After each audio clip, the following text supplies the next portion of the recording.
এই যে বাহিরে মাত্রাতিরিক্ত আর অসহ্যকর একটা গরম পড়ছে, এই গরমে আর যাই হোক অ্যাটলিস্ট ইফতারে ভাজা পোড়া যতটা অ্যাভয়েড করা যায় আমি মনে করি ততটাই মঙ্গল।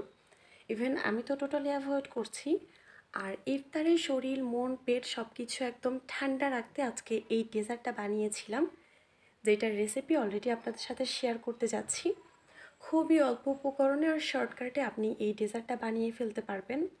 আর ট্রাস্ট মি, ইফতারে যদি এরকম ঠান্ডা ঠান্ডা একটা ডেজার্ট রাখা যায়, আপনার এটা খাওয়ার পর কী যে শান্তি লাগবে সেটা আপনি বাসায় ট্রাই করলেই বুঝতে পারবেন। তো যাই হোক, কথা না বাড়িয়ে চলুন এবার মূল রেসিপিতে চলে যাই। ডেজার্ট তৈরির জন্য প্রথমে আমি জ্যালো বানিয়ে নিব, তাই চুলায় একটা ফ্রাই প্যান বসিয়ে তাতে অল্প করে পানি দিয়ে দিলাম। যেহেতু আমি খুব একটা বেশি বানাবো না, তাই পানির পরিমাণটাও কমিয়ে দিয়েছি। আর তারপর দিয়ে দিলাম স্বাদ মতো চিনি। যদি মিষ্টির পরিমাণটা খুব বেশি খেতে চান তাহলে চিনিটা আপনারা আপনাদের টেস্ট অনুযায়ী বাড়িয়ে নেবেন। এরপর নেড়েচেড়ে চিনি আর পানিটা একটু মিক্সড করে নিলাম। পানিটা ফুটতে শুরু করলে এরপর এখানে দিয়ে দিচ্ছি খুবই অল্প পরিমাণে ফুড কালার। আমি রেড ফুড কালারটা ব্যবহার করছি, তবে এটা টোটালি অপশনাল। চাইলে আপনারা পছন্দ মতো অন্য ফুড কালার দিতে পারেন, আবার চাইলে ফুড কালার ছাড়াও এটা করতে পারেন, যার যার চয়েসের উপর ডিপেন্ড করবে। ফুড কালার দেওয়ার সাথে সাথে খুব ভালো করে নেড়েচেড়ে আমি কালারটা পানির সাথে মিক্সড করে নিলাম। এরপর ওয়েট করব এখানে একটু বলক আসা পর্যন্ত। ফুড কালার মেশানো পানিটা যখন এরকম ফুটতে শুরু করবে তখনই অন্য একটা বাটিতে আমি প্রথমে অল্প একটু পানি নিয়ে নিচ্ছি। এবারে পানির মধ্যে দিয়ে দিচ্ছি অল্প করে আগার আগার পাউডার, হাফ চা চামচের মতো হবে। আর এই আগার আগার পাউডারটা আপনারা যে কোনো সুপার শপে কিনতে পেয়ে যাবেন। তো প্রথমে খুবই ভালো করে এটা পানির সাথে মিক্সড করতে হবে, যেন একদমই দলা দলা না হয়ে থাকে।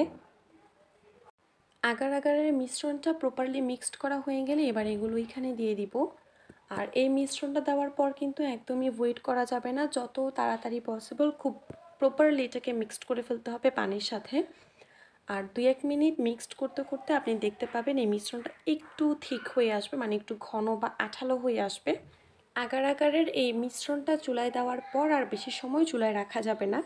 আমি 2 থেকে 3 মিনিট খুবই স্পিডে এটাকে নেড়েচেড়ে মিক্সড করে নিচ্ছি।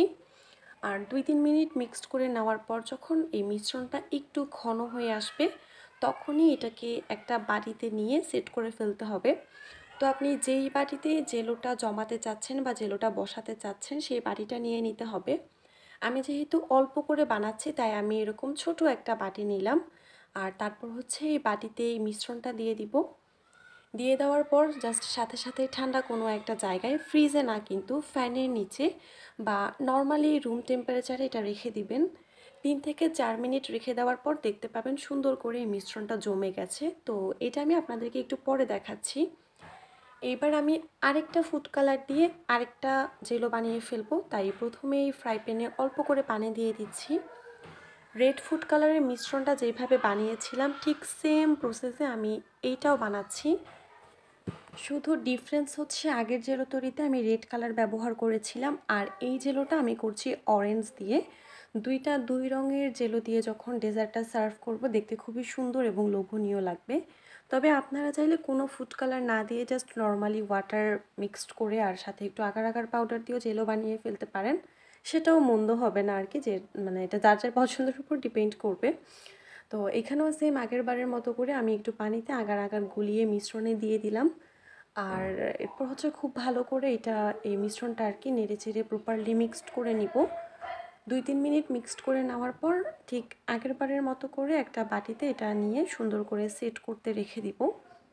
আপনারা চাইলে একটা জেলো দিয়ে মানে এক রঙের জেলো দিয়েও করতে পারেন, বা আমার মতো 2-3টা রঙের জেলো ব্যবহার করতে পারেন। তো ওই জেলোটাও রেখে দিলাম সেট হতে। আমি একটু পরে দেখাবো যে এটা জমে ঠিক কেমন হয়েছে। আর এইদিকে আমি আরেকটা প্রিপারেশন করে নিব। প্রথমে আমি এখানে চুলায় কিছু দুধ বসিয়ে দিয়েছি আর অপেক্ষা করব দুধটা জাল হয়ে আসা পর্যন্ত। একটু সময় নিয়ে নাড়তে হবে যেন দুধটা প্রপারলি জাল হয়ে একটু ঘন হয়ে আসে। ডেজার্টে একটু ঘন করে দুধটা দিলে দেখা যায় ডেজার্টটা খেতে বেশি ভালো লাগে। তো দুধ বেশ অনেকটা সময় নেড়ে নেড়ে জাল করার পর আমি এখানে স্বাদ মতো চিনি দিয়ে দিচ্ছি। যেহেতু আমি জ্যালো তৈরিতেও চিনি ব্যবহার করেছিলাম তাই এখানে চিনিটা ব্যালেন্স করেই দিতে হবে। তো এইবার নেড়েচেড়ে সব কিছু আবার একটু মিক্সড করে নিব। আর প্রপারলি দুধটা জাল করে নেওয়া হয়ে গেলে এবার এখানে অ্যাড করে দিতে হবে কাস্টার্ড পাউডার। কাস্টার্ড পাউডার অবশ্যই এই ডেজার্টে দিতে হবে, তা না হলে দেখা যায় ডেজার্টের টেস্ট ভালো হয় না। আর আমার এমনিতেই কাস্টার্ডের স্মেল অনেক ভালো লাগে, তো আমি তো দিবই। তো অল্প একটু দুধ কিংবা পানিতে প্রথমে কিছু কাস্টার্ড পাউডার নিয়ে খুব ভালো করে পাউডারটা গুলিয়ে নিতে হবে যেন কোনো দলা না থাকে। ঠিক আগার আগারের মতো করেই যখন প্রপারলি এটা গুলিয়ে নেওয়া হয়ে যাবে তখন এই কাস্টার্ড পাউডারের এই মিশ্রণটা দুধে দিয়ে দিতে হবে। আর কাস্টার্ড পাউডারে মিশ্রণ দেওয়ার পর সাথে সাথে দুধটা নেড়েচেড়ে মিক্সড করতে হবে। কিছুক্ষণ মিক্সড করার পর আপনি দেখতে পাবেন এটা একটু ঘন হয়ে আসবে। আর এইবার আমি এখানে কিছু সাবুদানা দিয়ে দিচ্ছি। এটা অপশনাল, চাইলে না দিতে পারেন। তবে এই ডেজার্টে সাবুদানা দিলে দেখা যায় ডেজার্টটা এমনিতে অনেক হেলদি হয়, আবার খেতেও ভালো লাগে। তো সাবুদানা দেওয়ার পর আমি খুব সুন্দর করে সব কিছু নেড়ে চেড়ে প্রপারলি মিক্সড করে নিচ্ছি। সাবুদানা দেওয়ার পর 3 থেকে 4 মিনিট এটা নেড়ে চেড়ে রান্না করার পর চুলা থেকে নামিয়ে নিব। আর ইফতারে যদি এই ধরনের ডেজার্টগুলো সার্ভ করতে চান তাহলে হাতে একটু সময় নিয়ে বানাবেন, যেন ডেজার্টটা মেক করার পর আপনি 3 থেকে 4 ঘন্টা ফ্রিজে রাখতে পারেন। কারণ ঠান্ডা না হলে দেখা যায় আসলে এই ডেজার্টগুলো খেয়ে একদমই মজা পাওয়া যায় না। তাই একটু সময় নিয়ে বানিয়ে এরপর আপনি সার্ভ করার আগে বেশ কয়েক ঘন্টা ফ্রিজে রেখে দিবেন আর ইফতারে ঠান্ডা ঠান্ডা পরিবেশন করবেন। এই তো ব্যাস, কথা বলতে বলতে আমার দুধ, সাবুদানা আর কাস্টার্ড দিয়ে রান্না করা মিশ্রণটাও হয়ে গেছে। এবার একটা মিক্সিং বলে আমি সুন্দর মতো সব কিছু জাস্ট মিক্স করে নিলেই আমার ডেজার্ট রেডি। তো প্রথমেই মিক্সিং বলে আমি দুধ, সাবুদানা আর কাস্টার্ড পাউডার দিয়ে যেই মিশ্রণটা রেডি করেছিলাম সেটাই দিয়ে দিচ্ছি। এরপর এখানে পছন্দ মতো কিছু ফ্রুটস অ্যাড করব।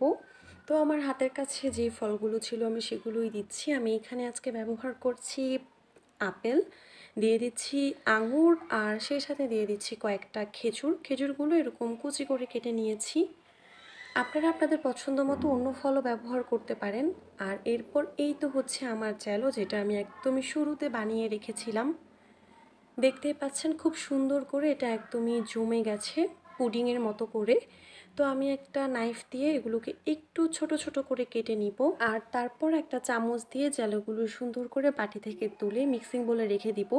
দেখতে খুবই সুন্দর লাগছে তাই না? এই জ্যালোগুলো আমারও দেখতে অনেক বেশি কিউট লাগছিল। তো ঠিক এভাবে করেই রেড যেই জ্যালোটা বসিয়েছিলাম সেটাও একটা নাইফ দিয়ে প্রথমে ছোট ছোট টুকরো করে কেটে নিব আর তারপরে একটা চামচ দিয়ে এগুলোকে বাটি থেকে তুলে সুন্দর করে মিক্সিং বলে রেখে দিব। এই তো ব্যাস, আমার সব কিছু দেওয়া শেষ। এখন জাস্ট এটা নেড়েচেড়ে মিক্সড করে নিলেই আমার ঠান্ডা ঠান্ডা জ্যালো ডেজার্ট রেডি। খুবই হেলদি একটা ডেজার্ট, যেখানে আপনি দুধ দিয়েছেন, সাবুদানা দেওয়া হয়েছে, সেই সাথে বেশ কয়েক ধরনের ফলের ব্যবহার রয়েছে। তো সব কিছু মিলিয়ে এটা বলা যায় মোস্ট হেলদি একটা ডেজার্ট। সেই সাথে আপনাকে অনেক বেশি রিফ্রেশমেন্ট দিবে। ইফতারে সারাদিন রোজা রাখার পর যদি এরকম একটা ঠান্ডা ডেজার্ট সার্ভ করা যায়, আমি মনে করি এর চেয়ে ভালো আর কিছুই হয় না, যেটা নিমিষে আপনার শরীর, মন, প্রাণ সব কিছু একদম ঠান্ডা করে দিবে। তো ডেজার্টটা কয়েক ঘন্টা ফ্রিজে রেখে ঠান্ডা করে নেওয়ার পর এবার আমি একটা বাটিতে সার্ভ করে নিচ্ছি। এটাই ছিল আমার আজকের রেসিপি। খুবই সিম্পল, ইজি বাট অনেক হেলদি একটা রেসিপি আজকে আপনাদের সাথে শেয়ার করার ট্রাই করলাম। আই হোপ আপনাদের ভালো লেগেছে। আর আপনারা বাসায় ট্রাই করবেন। ভিডিওটা ভালো লাগলে একটা লাইক আর কমেন্ট করে জানিয়ে দিবেন। তো আজ এ পর্যন্তই, আজকের মতো বিদায় নিচ্ছি। সবাই ভালো থাকবেন। আল্লাহ হাফেজ।